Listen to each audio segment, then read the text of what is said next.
Hey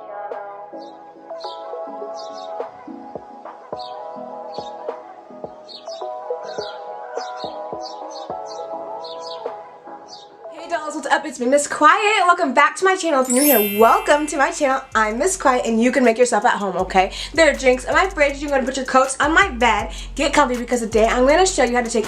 You got drinks in your fridge, huh? Back. Get out! Kill me! How dare you? What are you doing with that knife? Get gone. If I see you again, your head's chopped off. Oh my gosh. Anyway, put your coats on my bed, get comfortable because today I'm going to show you how to take any raggedy old dress like this and turn it into a beautiful two-piece set. Okay, so let's get started.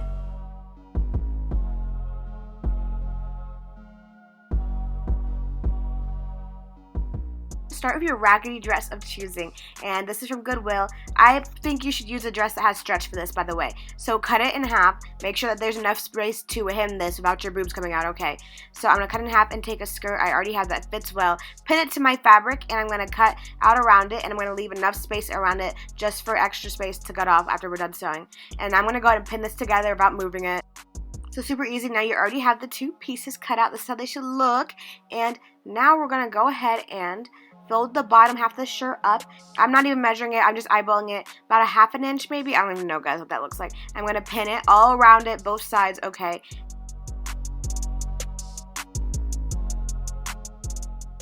So now I'm going to grab my skirt and I'm going to go ahead and sew both sides of the skirt closed using a zigzag stitch. Using this stitch because zigzag stitches allow stretchy fabric to stay stretchy. If you sewed it with a straight stitch and you stretched your fabric, the stitch might rip. So here's what that looks like, and now I'm just doing the other side, same thing on the other side. And guys, please excuse my nails. I say that way too often, but I literally tried to get these off at the end of quarantine. I'm walking up to the nail salon, and they were literally like, get back. No, do not come in. We're closed. We're not having it. I was making my skirt. I wanted it to taper in at the bottom. So to achieve that, I just started casually curving my stitches towards the center, about 2/3 of the way down. And now you're going to go ahead and cut the excess off of either side. I ended up redoing a side, so that's the extra set of stitches you see right there because I'm cutting it off. But yeah, just go ahead and cut all of the extra threads off and cut off the excess.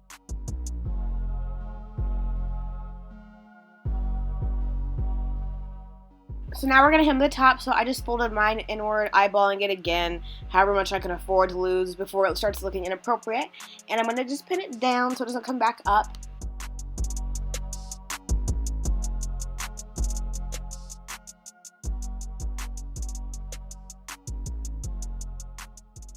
And now I'm just going to sew all the way around that, but I'm going to do a straight stitch from now on. No more zigzag stitching, just the sides. So I'm just going to go ahead and take that extra part of the sewing machine out of the way and sew all around. And I'm going to do the exact same thing for the hem of the shirt as well. So just hem all the way around it. And I chose to do double hems just because it kind of gives it a cleaner look. So when you flip it over, see, it looks like this instead of raw fabric cutting from the scissors. But that's optional. And honestly, you guys, you could stop here if you wanted. Here's a simple, beautiful two-piece set, but I'm extra, so I want to take it up a notch. So I'm going to grab this spare fabric and I'm going to do something with it. I decided I wanted like ribbons to wrap around my torso for this outfit to be coming out of the shirt. So I took some spare fabric and I cut out as much as I could in like long rectangles. So I got 3 for each side, just 3 long rectangles. Just use whatever you can with the fabric you have left over. I just cut them out, eyeballing it, and then I placed them on top of each other and cut off the excess so that way I knew they were the same width about. And my spare fabric allowed me to have long enough ribbons that were 3 long rectangulars a piece for each side. So I cut out 6 pieces of scrap fabric in total, and I just placed the ends together and I stuck a pin in there to hold them in place, right sides together. You might see in a second I put the wrong sides together on one of them. I had to cut it off and redo it. But just make sure your good sides are touching. And now I'm going to do a straight stitch from top to the bottom of the area that I pinned on all 6 of those intersections or whatever you call them. So yeah, you're just going to sew straight stitch top to bottom and then repeat that 5 more times until you have 2 long pieces of fabric.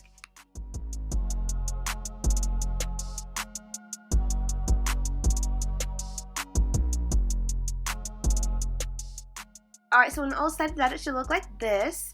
And it doesn't matter that they're really not the same width or anything, because we're just going to fold that bad boy together. But first, I'm going to cut off the excess of all the areas I just sewed as close to the seam as I can. So then you're going to go ahead and just fold it in half. I decided not to pin, it would just take too long. And I'm just going to stick it under there. And I'm going to sew a straight stitch from top to the bottom, long ways, all the way down. My fabric was already sewn there, so I sewed as close to the edge as I could.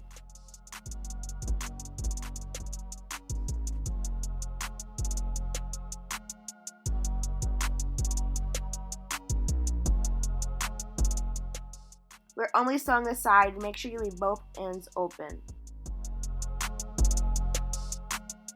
So here's what that looks like. I'm going to trim off all of the excess, once again, as close to the seam as I can, because we're about to turn this bad boy inside out, and it's going to be a pain because it's really skinny. So this is the part that took me the longest, actually. It's turning inside out. You're just going to push it in and just start pushing it out. You can use a long object like a pin or a dowel rod or anything.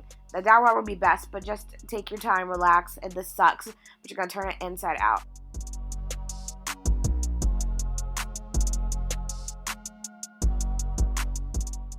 Now, I'm just going to go ahead and iron it down so it lays flat. If you have matching thread as your fabric, I would recommend sewing all the way around the edge, but I didn't. So now I'm going to push the top in just a little bit. I'm going to stick it under the needle, and I'm going to sew that bad boy closed. I need to stop saying bad boy. I've said it 3 times already. But just sew the ends close. This might be a little bit hard. It was a lot for my machine to handle, so just go slow. Keep your fingers as far away from the needle as you can. Now, on both of these ribbons, you only sew one end closed, leave the other end open, because we're going to pin it to the hem of our shirt. I pinned it right behind the sleeves at the hem, so that way it'd be in the back, out of the way, but still really close when it comes out. And I just sewed a straight stitch across it, and just one is fine. Just make sure you lock your stitch, cut the excess off, and you're done. Okay, dolls, so here is the final outfit. The ribbons are coming out of the shirt. They're attached to the shirt. The skirt is separate, and you can tie it however you want. I hope you liked this video. If you did, please give it a big thumbs up, and don't forget to subscribe for more content. Let me know if you want to see more sewing videos, and comment down below any questions or comments you may have. I love you guys, and I'll see you next time. Bye!